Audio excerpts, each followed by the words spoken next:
小伙伴们，女子马拉松2小时16分已经过来了，直行车过来了。啊，不行吧？来了！哎，来生！来！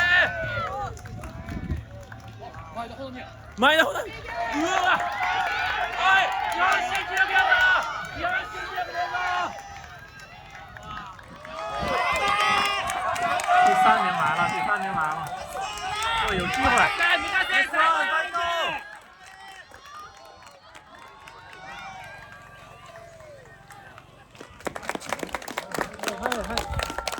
各位頑張れ！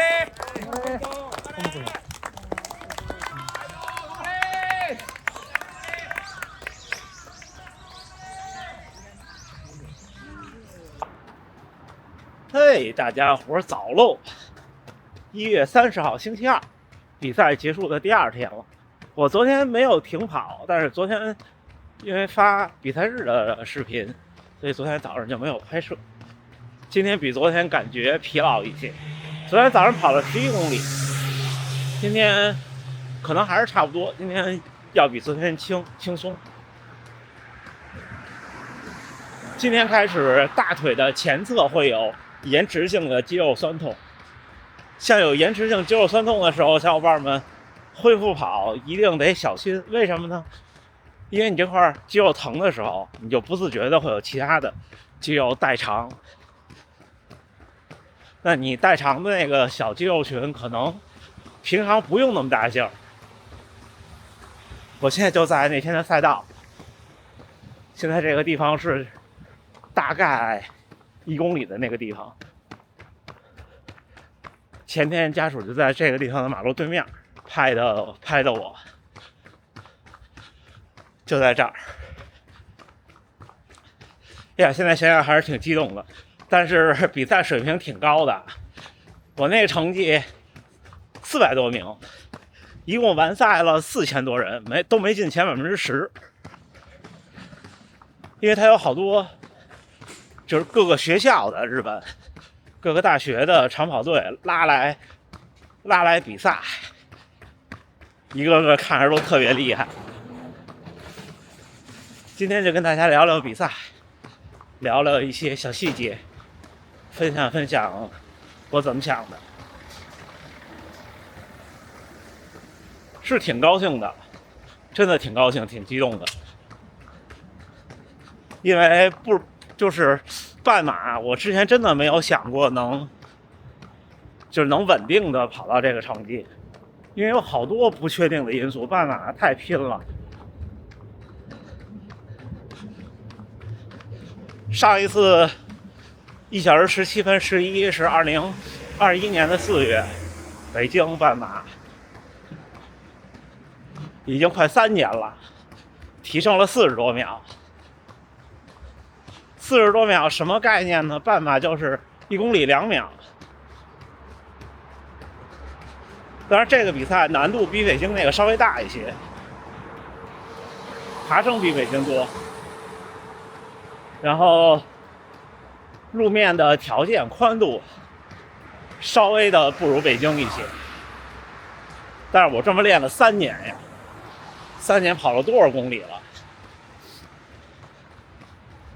得将近2万公里，是不是？还有那天女子全马破了日本的记录，只破了10几秒，10几秒什么概念？全马，对不对？1公里0点几秒，稍微差一点就完蛋。当然还有因素，我的这个成绩就是因为这个比赛折返多，最后我的手表统计是多跑了100米多一点。北京那次是只多跑了30米，因为路熟，北京那路位熟，基本都切的几乎是最短距离。这边我虽然也探路了，但是有时候由不得你。这就是那天我路过那神社，我那天没有许任何愿，确实是当时心里很忐忑。到森职宫了。你们看前面，昨天就是从那个方向跑过来，这样过去，到那边2公里的时候再折返回来，再跑到那边的特远处5公里的地方再折返回来，就一直向那边了。那边就是长居公园的方向。行，那咱一会儿再聊啊。跟大家分享分享比赛。这次比赛有几个不一样的地方。第一个是最关键的，它是中午起跑，因为天气冷，这边中午12点起跑。我之前参加过的比赛最晚的也是上午9点多10点，像纽约、波士顿这种。也就是说吃完早饭起跑。而那天呢，你就不能说按平常的时间作息了，又不能吃2顿饭，因为半马本来就很拼，你要肚子里有2顿饭，负担太重了。所以我从周五就开始慢慢调整吃饭的时间。周五开始，我早晨训练之前就吃一口，就很少，大概半片白吐司的量吧，不管是什么，大家可以这样理解。然后跑回来以后不马上吃饭，周五是8点半开始做早饭吃，9点左右吃完的。然后周六是过了9点才吃的。周六吃完我们就出来了，出来找了个咖啡厅待到午饭，然后午饭也晚吃。周五那天的午饭是12点吃的，周六那天是将近1点吃的。吃完去领东西，领完东西回家休息。这样到周日呢，我们的安排是比赛当天早晨9点开始吃饭，吃早饭。我吃了3个 Costco 的小面包，3个半，还有1个鸡蛋。鸡蛋就没敢吃半熟的，吃了全熟的，抹果酱，没有吃其他的，没有吃菜，没有吃肉。周日早晨我起来的时候，我是6点起的床。起来的时候吃了1个 bagel， 等于当天早晨到比赛之前就吃了这些东西。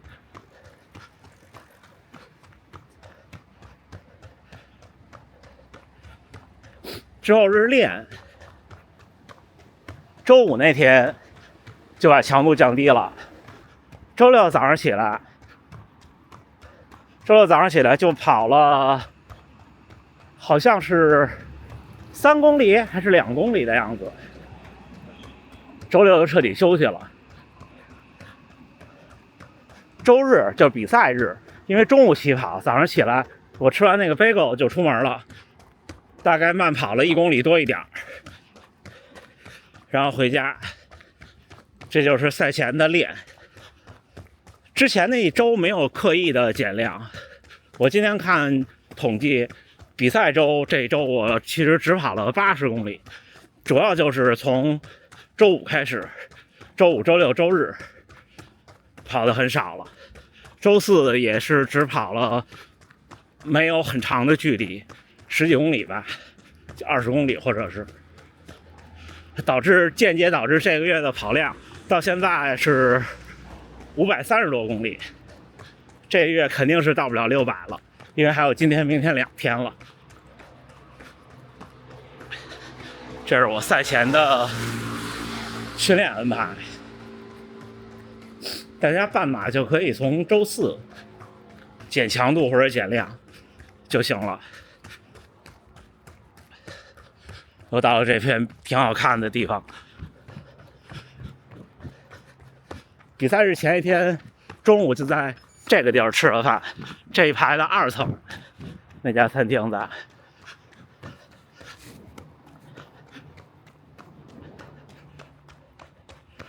之后说说比赛的准备。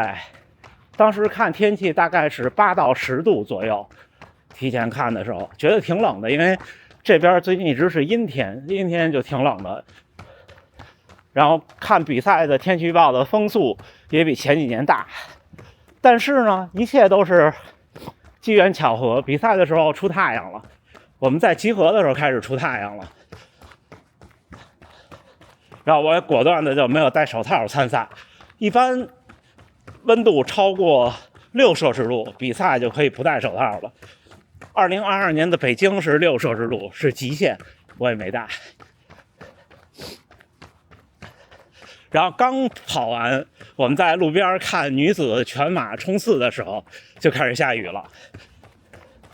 那时候大概是下午2点半，所以还是挺巧的。我们往亮一点的地儿跑一跑。这家星巴克今天没人排队，今天可能早，也可能今天他不来，他就每天默默地站在这儿。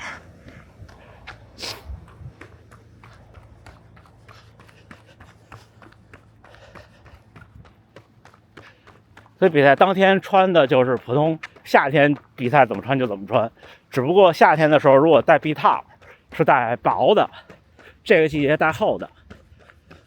我特意选了我上次半马 PB 一模一样的衣服，但是背心不是同一件，是一件新的。那件背心也买了1年多，我没拆封。当天拆的时候，那胶都把前后身就轻微的粘住了。他们那个号码布特别有意思，他号码布上没有洞，就要靠别针扎透。我特别担心，我就怕它扎透会不会给勒豁了。后来我看穿内优辉的 Twitter， 他的那个别法，我就那么别的，还行。但是后来一看他弃赛了，他好像是受伤了。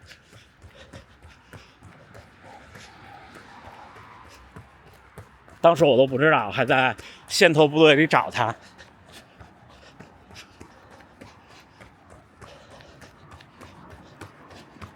贴胸贴，然后抹各种防磨的东西，腋下还有大腿根儿。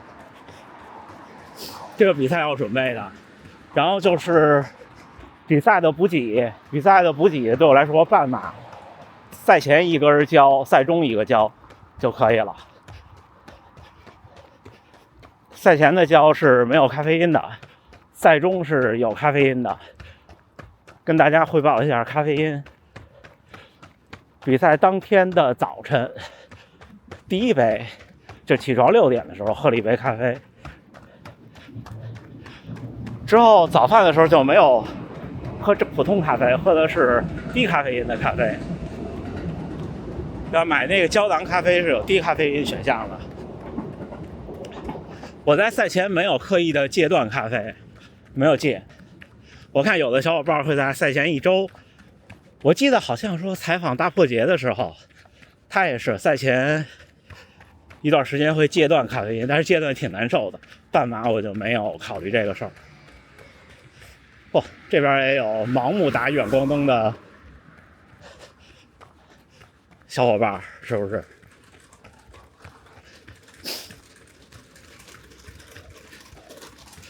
之后就没喝咖啡，到比赛开赛前10分钟。我吃那根没有咖啡因的能量胶的时候，吃了半片咖啡因的补充剂。那个补充剂1片是200毫克咖啡因，我吃了半片就是100毫克，身上带了半片，然后吃了一个那种就能嚼碎的那种电解质丸，就是食品店卖的那种，跟零食似的。因为本来没有打算吃，但是因为当时出太阳了，都有点站在那儿都有点微微的有点热的感觉了。当时平田先生还跟我聊天说，我们平常都是这个时间天不亮就训练，不习惯那种天气。确实是的。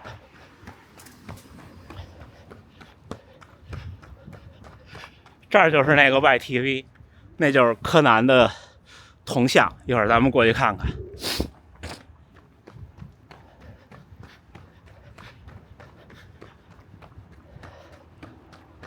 之后就没有补充，也没有喝糖水。半马比赛前不喝太多水。开赛前去了一个卫生间，他们一如既往的是等候区没有卫生间，就拉到起跑区就没有卫生间了。这一点是不习惯的，导致其实他们也很有经验，那些专业运动员还有学生们，就是到了起跑的那个等发令枪的地儿，就离开队伍了，跑到那边，跑回大本山公园去卫生间。工作人员也很配合，把拉着的线都给抬起来，让大家钻过去。我也钻过去去了一个，要不然真坚持不住，因为你要在那儿待半个多小时。又紧张，对吧？而且你肯定是一个补水的状态，身体是不是一个饥渴的状态，对不对？这是赛前的能量补充。赛中的话是这样，它这个比赛因为是它最早是大阪的市民跑，到后来慢慢发展成女子全程马拉松的一个配套赛事，所以它并不是那么的讲究，它只有5公里和13.6公里，还有18公里，有3个水站，就没有水站了，只有3个。所以我是在5公里的时候喝了一杯水，5公里是水，不是饮料。然后大家看到视频里那次喝水是13.6公里，那就都是饮料。我带的能量胶是含75毫克咖啡因的那种，这管普通的能量胶。先给大家看看这儿，到了 YTV 的大楼，都是他们的剧。这个是今年的柯南剧场版，4月12号在这边上映。就这个看不太清楚，因为它没有打灯。我赛中的能量胶是在11公里的时候吃的。吃完正好是11公里，但是在这边这种参赛，我跑的那个位置又靠前，周围人其实没有那么多，虽然400多名吧，但是大家都看着你，别人不扔我也不扔，攥在手里那个能量胶的袋儿。看，这就是柯南那个等身铜像。你看我站在这儿，差不多就到我哪儿呢？到我胯骨轴是往上一点点，我个儿矮。还是挺有意思的，所以就只能拿着吃完那能量胶。然后这个能量胶的品牌是这边一个品牌，比较稀，有一点没吃干净就洒到腿上了。我当时都不知道，完全都不知道。看远处的日出，哇，还行哈。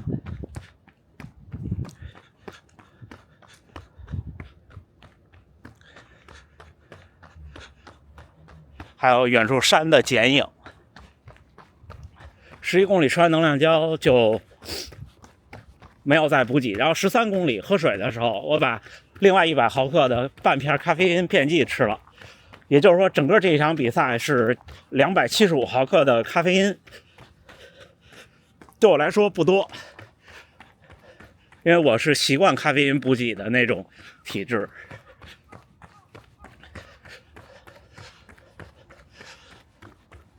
然后跑的过程呢，其实波澜不惊。我一开始跟着一个学生的方队，一直是3分36左右，可能我差不多从第2公里才开始看表，因为大家也看，一开始人挺多的，虽然挺快，但是不敢低头老看表，怕摔。我看到好几个摔的，还有一个在我前面差一点儿，就是他后边人要斜插过去补水，可能踢到他了，脚底板了。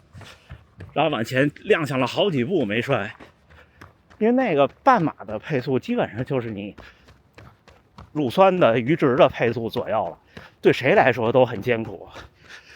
你稍微有点影响就摔了，摔了就是你就真的就不能再进行了。天又冷，地又硬。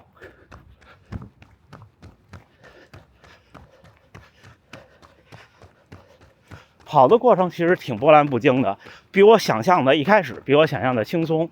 我跑到15公里还没有很明显的坚持不了的感觉，就是还没有那种很坚持的感觉，我就觉得我挺极限的，我已经不能再快了，但是呢是那种可持续的，就我说介于行与不行，但是偏向行一点，还没有那么不行。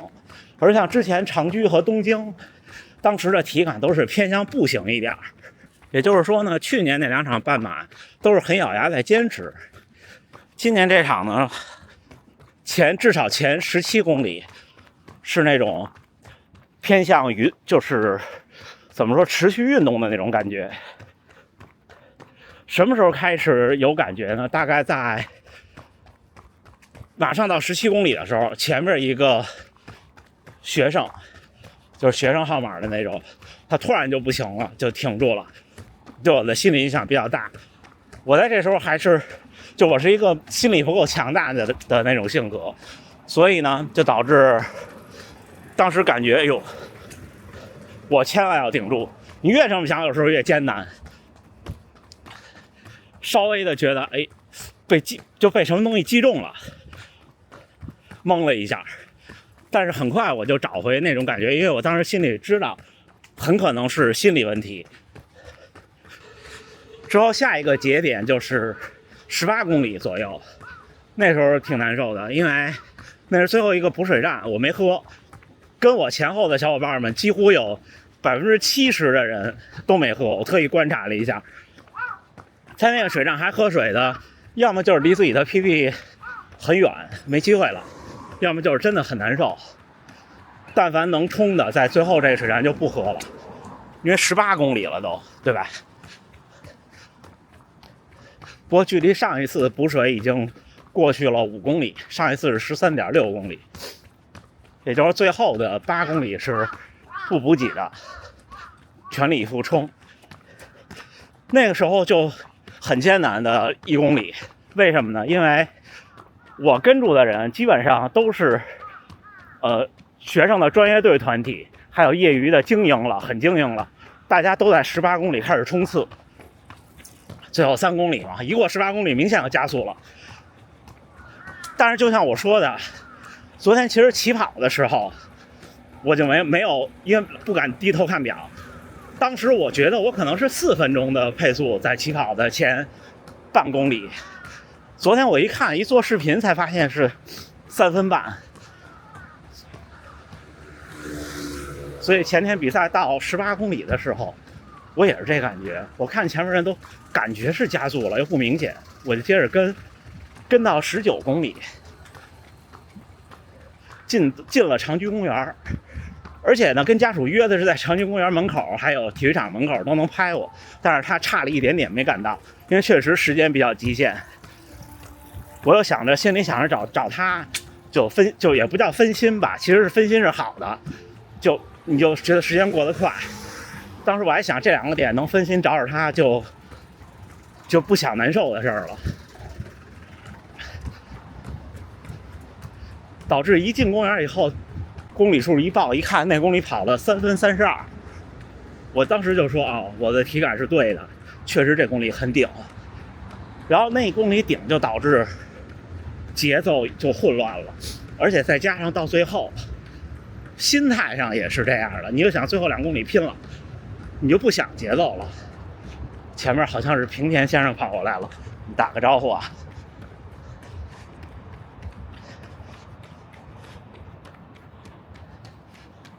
平田さん、おはようございます。昨天早上在大阪城跑步，Maki さん、平田さん、高藤さん，他们都在跑，还有一大堆小伙伴们都没停。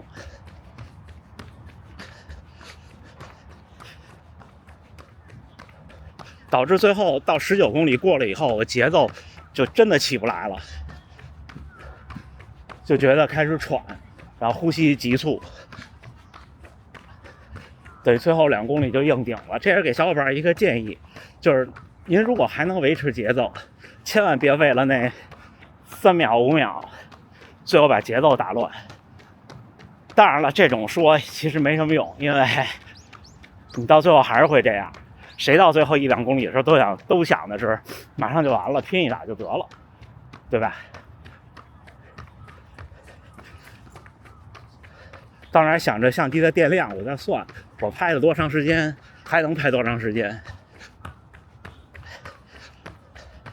差不多最后1公里，我看见20公里的计时毯，开的机就是这样。当时脑子都不转了，因为没有糖供给给大脑。我当时就在想，我能 PB 吗？我都不知道，我就算，脑子里不停在做算术题，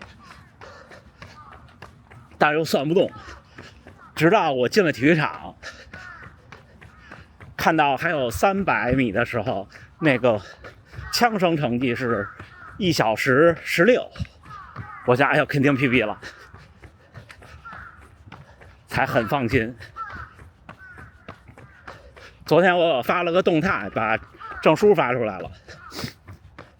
行吧，关于比赛差不多就是这样。赛后大家也都看，我都全程拍了。他们这儿就是松散又相对有秩序。怎么说呢？比方说出发区域没有任何人查你的号码布什么的，随便。你家属陪同人员想进你的那个等候区也没问题。然后最终比赛结束也是，你们看我整个那个流程，领完包去换完衣服回来，然后之后我们不是 party 去了吗？去温泉了。集合点在取包的某一个车前边，我就穿着我那个羽绒服，我就当时已经看不出我是选手了。急就进取包处都没事了，都随便，前后左右都随便。所以当然规模小，最后完赛是不到5000人，比赛的报名规模是6000人。可能有没来的或者没报满的，所以有小伙伴要是这个时期想来大阪旅游，又想跑比赛，可以关注一下明年的，我挺推荐这个比赛的，而且能跑进体育场，哎，现在能跑进体育场的比赛不多了，对不对？照片也有了，挺贵的，1680日元一张，没有几张，它就只有最后几个拍摄点，我大概一共只有10几张，回去我选2张给他买了。今年我的目标就是，我想把咱们这个小频道，我继续的努力拍摄剪辑，行吧？天都微微亮了，我们一会儿训练之后，我再想想有什么补充的。这期时间又长，因为关于比赛有好多想说的话。不过归根结底，感谢这么多小伙伴，在终点拍到我的小伙伴，家属这2天的陪同，还有屏幕前各位的陪伴，各位的鼓励，各位的加油，您的每一条评论我都看到了，但是确实这2天来不及回啊，后藤先生。行，那咱们训练后见了，大家加油干！哎，1月30号星期二，这个月的倒数第2天，晨跑结束，6点59。今天跑了11公里，平均配速几乎到6分了吧，心率125。今天就是调整一下，因为大腿前侧的大肌肉是有延迟性酸痛的，就跑完半马就会这样，或者是大强度的比赛，像跑全马就算大强度也不会，跑完全马是臀部肌肉或者是大腿后侧的肌肉，小腿肌肉会有酸痛，不一样的。所以并没有之前我承认我可能太紧张了，但是没有放烟雾弹，因为真的挺难的。你想3年40多秒的提升，谁能保证40多秒能提升呢？因为你稍微有一个地儿出问题，就10秒过去了；稍微有一个地儿出问题，就10秒过去了，对吧？拼毅力的比赛，放谁都紧张，不光是比赛，只要这事儿是拼毅力的，您相信我，你肯定是心里慌慌的。好吧，跟大家流水账分享了一下比赛的一些细节，也没有其他的细节了，就很平淡的一场比赛。直到发枪，所有的心态就都好起来了，跑起来就好起来了。长居公园跑完以后，跟小伙伴们集合，待到了2点45，差不多就拍完了女子的前几名。只有比较遗憾，就是佐藤君进来的时候，我没来得及开机，因为下雨了那时候。拍到了第1名，我会放在今天的片头给大家看，是用手机拍的。好，那就这么着，这期又是很长的一期碎碎念，大家别嫌烦，还是祝大家能努力生活，健康平安。再调整半个月就大阪的全马也是，到时候看运气，调整一下心态对我来说主要。那就这么着，今天我会按照第1个训练日来处理，明天是周3是合练，但是应该跟他们一起轻松跑。那咱们加油干，明儿见。